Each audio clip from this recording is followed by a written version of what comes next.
Hello दोस्तों, आज हम अध्याय सौर मंडल के प्रैक्टिस टेस्ट सॉल्व करेंगे। तो चलिए आगे बढ़ते हम अपने पहले प्रश्न की ओर। हमारा पहला प्रश्न है, सौर मंडल का एक चार्ट तैयार कीजिए। तो बच्चों, इसका उत्तर है, आप देख सकते हैं ये सौर मंडल का चार्ट है और इसमें सूर्य से दूरी के अनुसार पे सभी ग्रहों को वर्णित किया गया है। चलिए अब हम आगे बढ़ते हैं अपने दूसरे प्रश्न की ओर। हमारा दूसरा प्रश्न है, पृथ्वी को सौर मंडल का सबसे अद्भुत ग्रह क्यों माना जाता है? तो बच्चों, इसका उत्तर है, पृथ्वी ही एकमात्र ऐसा ग्रह है जिसपे जीवन के लिए अनुकूल परिस्थितियां पाई जाती हैं। पृथ्वी पर तापमान ना तो ज्यादा गर्म और ना ज्यादा ठंडी है। यहाँ की वायु में ऑक्सीजन और नाइट्रोजन जैसे गैस पाए जाते हैं जो पृथ्वी पर जीवन के लिए आवश्यक है। इसके साथ साथ यहाँ पर पानी भी उपस्थित है जो हमारे जीवन के लिए अनिवार्य है। अतः इन सभी कारणों के कारण पृथ्वी को सौर मंडल का सबसे अद्भुत ग्रह माना जाता है। चलिए दोस्तों, अब हम आगे बढ़ते हैं अपने तीसरे प्रश्न की ओर।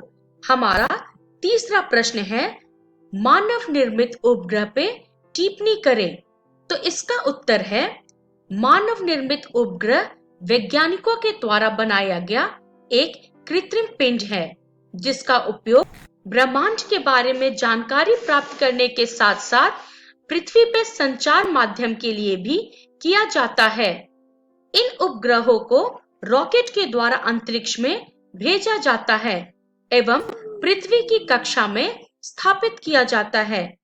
इन मानव निर्मित उपग्रहों का उपयोग radio, television, telephone, mobile, internet सेवा में किया जाता है।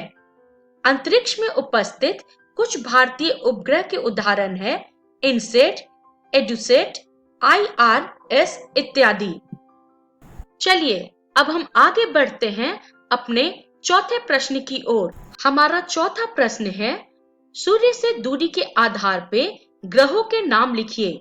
तो उसका उत्तर है, सूर्य से दूरी के आधार पे ग्रहों के नाम इस प्रकार है। पहला बुध ग्रह अर्थात मरकरी, दूसरा शुक्र ग्रह अर्थात वीनस, तीसरा पृथ्वी अर्थात अर्थ, चौथा मंगल अर्थात मार्स, पांचवा बृहस्पति अर्थात जुपिटर, छठा है हमारा शनि अर्थात सैटर्न, सातवां यूरेनस, आठवां नेपच्यून। तो बच्चों, ये थे हमारे इस अध्याय के प्रैक्टिस क्वेश्चन। धन्यवाद।